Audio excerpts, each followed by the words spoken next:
नमस्ते, आदाब, सत श्री अकाल, हेलो फ्रेंड्स। मैं सिया शर्मा अपने चैनल सिया द हीलर 333 में आप सभी का वेलकम करती हूँ। सो कैसे हैं फ्रेंड्स?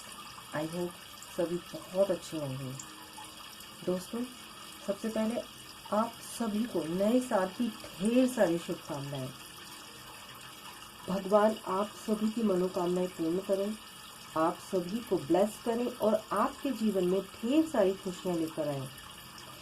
सो दोस्तों, मैं आज बात करने वाली हूँ एक बुक के बारे में जिसने हजारों लोगों की जिंदगी बदली है और बदल रही है।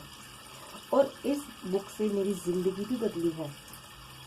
इस बुक से मैं ब्रह्मांड के कुछ रहस्य जान पाई हूँ और इस जिंदगी के रहस्य भी। तो इस बुक का नाम है जीवात्मा जगत के नियम। ये देखिए, जीवात्मा जगत के नियम। ये बुक हिंदी में भी है और ये बुक इंग्लिश में है, the law of the spirit world.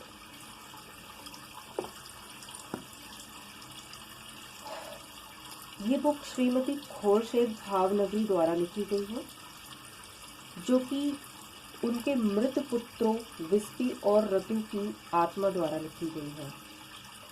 हाँ दोस्तों, आपको शायद यकीन ना हो कि ये कैसे हो सकता है, कोई मरकर कैसे बुक लिखवा सकता है।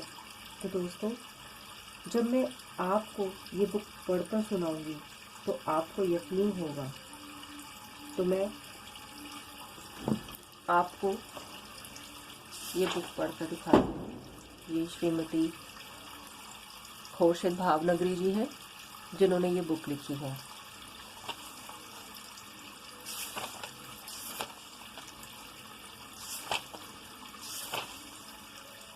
ये इनके हस्बैंड है रूमी खोरशेद। ये विस्पी है, ये रतु है। ये दोनों खोरशेद भावनगरी जी के बेटे हैं। तो आज मैं इनके बारे में आपको कुछ बताना चाहूंगी।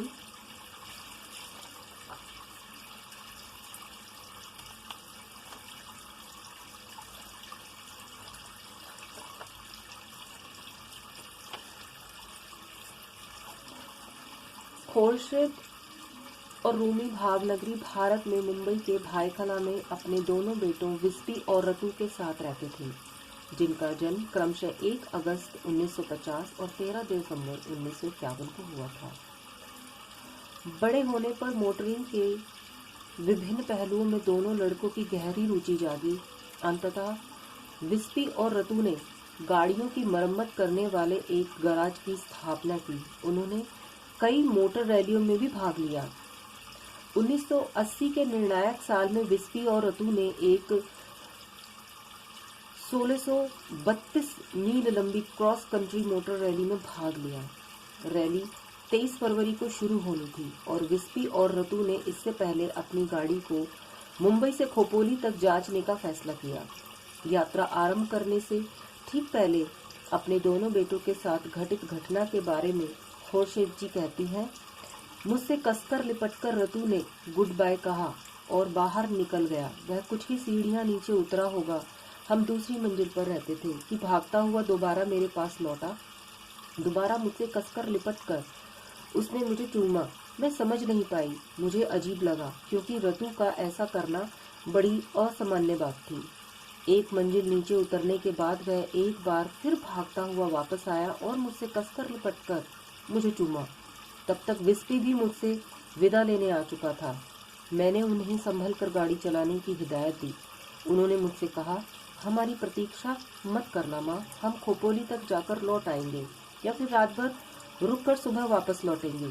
दोनों के गाड़ी में बैठते ही उनकी भेंट उनके पिता से हुई। रूमी ने भी उन्हें संभलकर गाड़ी चलाने के लिए हिदायत दी। रतु ने जवाब दिया, फिक्र क्यों करते हैं डैडी, हमने इंजन ठीक कराया है, इसीलिए किसी भी तरह हम 30 मील प्रति घंटा से ऊपर जा ही नहीं सकते। सब ठीक ठाक रहेगा। इस तरह उस रात 8:30 बजे विस्पी और रतु बड़े उत्साह के साथ निकले। उनके साथ 2 मैकेनिक और एक दोस्त थे। जब अगली सुबह 8 बजे तक वे नहीं लौटे। खुर्शीद और रूमी जी को चिंता होने लगी। 8:30 बजे के करीब विस्पी और रतु के गैराज से एक मैकेनिक आया और उसने कहा खोपोली के पास कहीं दुर्घटना हुई है और वे दोनों अस्पताल में भर्ती हैं। रूमी ने कुछ दोस्तों को इकट्ठा किया और तुरंत दुर्घटना स्थल की ओर खोपोली रवाना हो गए। वहां पहुंचकर उन्होंने देखा विस्पी और रतु की गाड़ी एक पेड़ से टकराकर चकनाचूर थी। आसपास कोई नहीं था, परंतु उन्हें बताया गया कि दोनों को करीबी अस्पताल में ले जाया गया था। जब रूमी अस्पताल पहुंचे तो उन्हें बताया गया कि विस्पी और रतु की मृत्यु घटना स्थल पर ही हो चुकी थी, लेकिन गाड़ी में सवार अन्य लोगों को मामूली चोटें आई थी और वे सुरक्षित थे। रूमी ने मैकेनिकों से दुर्घटना का कारण पूछा। वे बस इतना बता सके, एक क्षण के लिए हमारी आंख लग गई और अगले ही क्षण गाड़ी टकरा चुकी थी। रूमी को सब कुछ अवास्तविक लग रहा था। वे भाग्यशाली थे कि अस्पताल की औपचारिकताएं पूरी करने के लिए उनके साथ उनके दोस्त और पड़ोसी थे। भारी मन लिए जब वे घर लौटे तो वे समझ नहीं पा रहे थे कि उस दुखद घटना की जानकारी पत्नी को कैसे दें।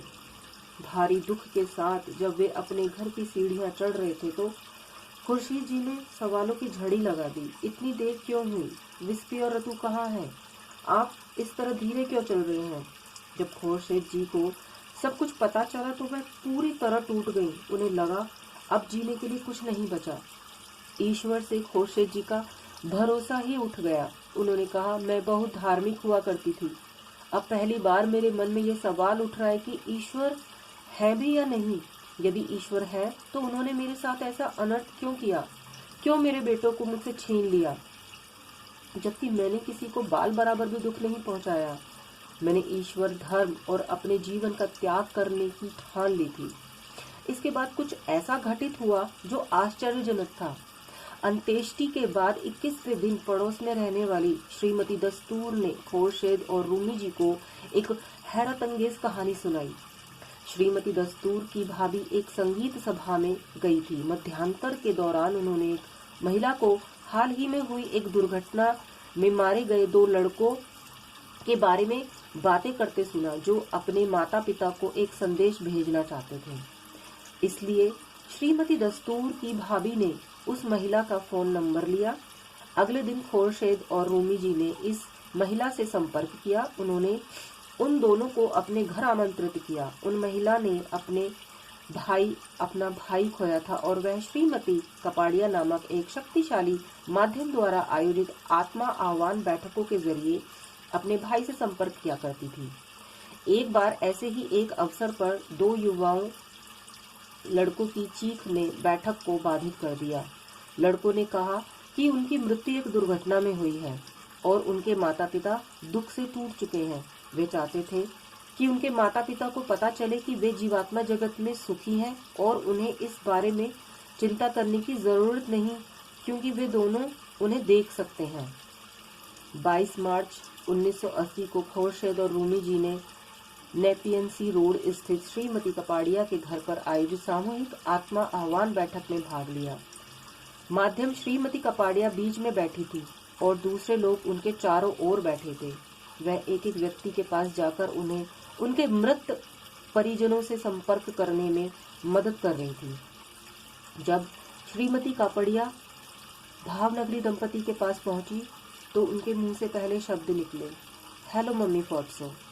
विस्पी अपनी माँ को अक्सर ऐसा कहा करता था। किसी अजनबी के मुंह से इस तरह निजी जीवन का सूक्ष्म वाक्य सुनकर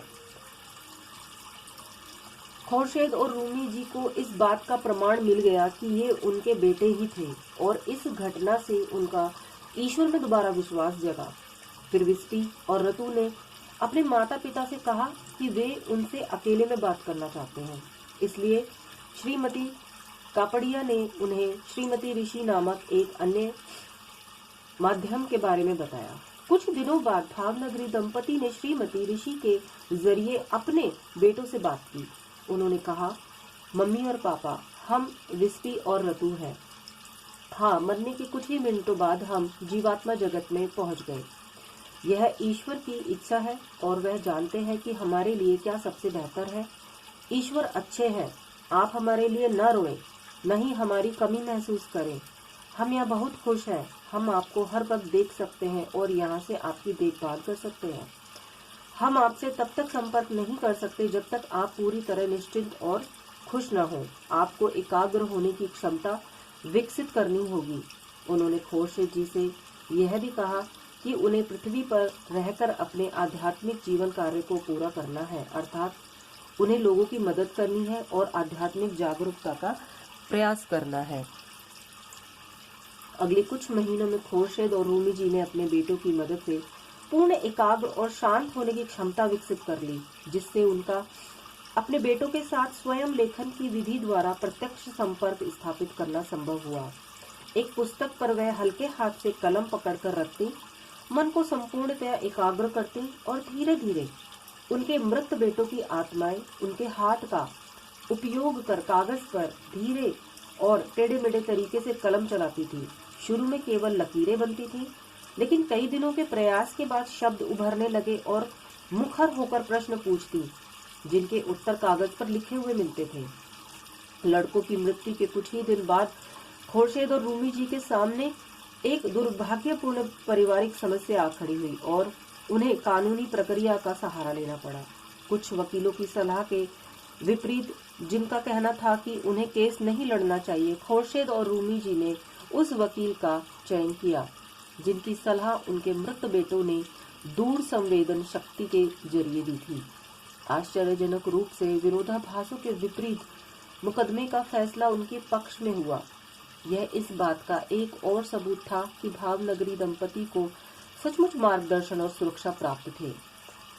कुछ समय बाद स्वयं लेखन द्वारा और फिर दूर संवेदन शक्ति द्वारा विस्पी और रतु ने अपने माता पिता को जीवात्मा जगत के नियमों के बारे में एक किताब लिखने की अपनी इच्छा का संदेश दिया, जिसके लिए उन्होंने उच्चतर आत्माओं की विशेष अनुमति प्राप्त की थी। उनका विचार था कि पृथ्वीवासियों के लिए ऐसी किताब बहुत उपयोगी होगी जिसमें वे ईश्वर और जीवात्मा जगत के नियमों के बारे में जानेंगे, और अगर वे उन नियमों का पालन करेंगे तो उनकी आध्यात्मिक उन्नति होगी। यह विस्पी और रतु की इच्छा थी कि किताब लिखवाकर उसे प्रकाशित कर उसका बड़े पैमाने पर वितरण किया जाए। बहरहाल विस्पी और रतु का मत स्पष्ट था कि उनकी शिक्षा और मान्यताओं से सहमत होने के लिए किसी को बाध्य नहीं किया जाए। दोस्तों, और यहाँ तक कि अजनबियों ने जब खुर्शीद जी के अपने बेटों के साथ संपर्क के बारे में सुना तो वे बड़ी संख्या में भावनगरी दंपति के घर पर जुटने लगे। खुर्शीद और रूमी जी के धीरे धीरे यह महसूस करने लगे कि निस्वार्थ भावना रखकर दूसरों के दुख को कम करने से उनके अपने दुख बहुत हद तक कम होने लगे थे। बेटों की मृत्यु के बाद उनके दुखी मन को इस तरह राहत मिली। उन्होंने युवा और वृद्ध दोनों का मार्गदर्शन किया और उन्हें सांत्वना दी। अपनी कहानी सुनाकर उन्होंने अपनी तरह परिजनों के वियोग में तड़पते लोगों को उदासी और निराश होकर टूटने से बचाया।